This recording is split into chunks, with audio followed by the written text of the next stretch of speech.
Whew!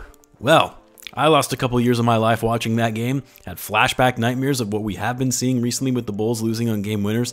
This time we had to watch it almost happen twice, once in regulation and then at the end of the first OT, but what a game. A such needed win for the Bulls. I mean, when you saw Anthony Edwards go down like that, who I hope is okay because that ankle sprain looked really bad as they showed him in a boot towards the end of the game. Sounds like it isn't as bad as what was initially thought. I mean, the way that he was holding on to that ankle in some obvious pain, I wasn't sure if he broke it, but it's obviously a huge loss for the Timberwolves. And if you're the Bulls, you have to take advantage of that.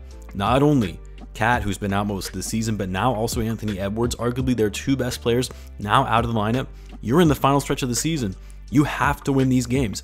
And if we're being honest, the energy from the Bulls was terrible in the first half. They didn't look like a team that was fighting for their playoff life, play-in I should say, and they certainly didn't look like they were going to win this game. Closed out the half nicely with those back-to-back threes from LaVine, but then another poor third quarter put the Wolves up 10 going into the fourth. But similar to how we saw the other night against the Rockets, Bulls finally started gathering some stops, started building some momentum with the United Center crowd, and managed to survive twice despite some pretty careless turnovers. That 8-second call and getting it over the half-court line had me about to throw my hat at the TV, but hey, it survived, didn't allow the Wolves to get good looks in those final possessions for the game winner, and with Gobert fouling out in that first OT, which was key, Bulls all but secured the victory in the second overtime. And this game was really one on the backs of DeMar DeRozan and Zach LaVine, combining for 88 points of the Bulls' 139. DeMar DeRozan, 1 point shy of a 50-piece, 49 points on 15 for 25 shooting, 17 for 18 from the free throw line, clutch in getting big baskets in the fourth quarter, and that game-tying bucket in regulation, which would eventually send the game into overtime. But not only that, to go along with the 49 points, 14 rebounds, 4 assists, and 3 steals, and only 1 turnover. Arguably DeMar's best game of the season. And it was his season high in scoring and rebounding, by the way. Played 52 minutes, that's a lot, especially for your 33-year-old player, and considering the Bulls are right back at it tomorrow, but the Bulls needed a big game like this from DeMar. And what made this one so great, really throughout the season, you've kind of been seeing this back and forth between Zach LaVine and DeMar DeRozan, one having a really good game, and then the other a decent game, but maybe isn't putting up as many shots or having an off night. Tonight, this is the kind of thing we have been hoping to see from both of these guys all year long in being those elite level scorers and closing out games. Because both Zach and DeMar hit big shots down the stretch, both in regulation and in overtimes. Zach had some big threes. He had that game-tying bucket in the first overtime.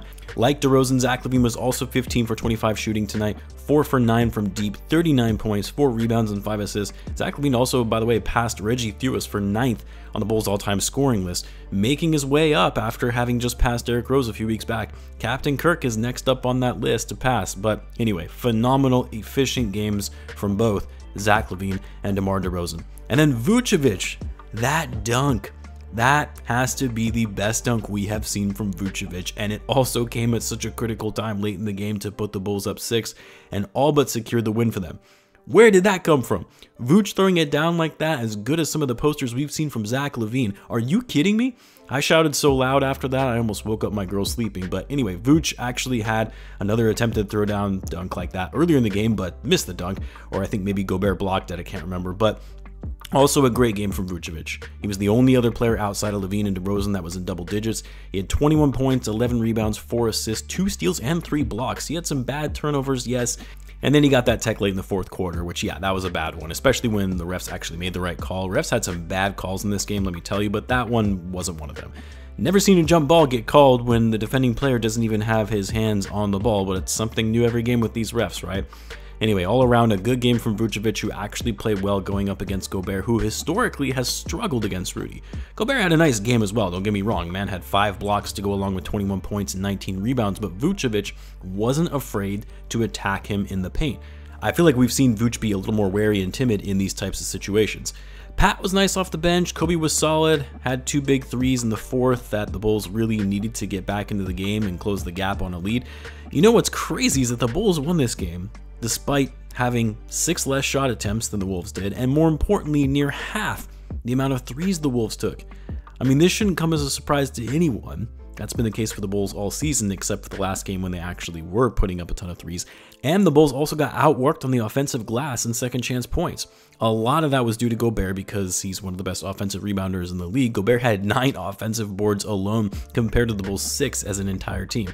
But the second chance points aside, Bulls still managed to come up with the win. Shot 54% from the field, 11 for 24 from 3 at 45%, and they took care of the ball for the most part, only 11 turnovers in the game despite it going into double OT, and the stakes also being a little higher with Nurse kicking in at the end. The other good news is not only did the Bulls win, but the Wizards lost, which puts the Bulls back in 10th in the Eastern Conference, only 1.5 games behind Toronto for 9th. Unfortunately, the Hawks won tonight and beating the Warriors. Of course, the Warriors don't show up when we need them to, so the Hawks remain 2.5 games ahead of the Bulls for 8th in the East. Pretty crazy the amount of draft capital both the Hawks and the Wolves gave up to get Rudy Gobert and DeJounte Murray, and yet they're both sitting 8th in their respective conferences. That's why you should never give up unprotected picks, ladies and gentlemen. Anyway, Bulls are right back out at the UC tomorrow taking on the Miami Heat. I'll have a video out tomorrow on the curse of the Bulls point guard, so be on the lookout for that. Until then, as always, be sure to subscribe, and I'll see you guys in the next one.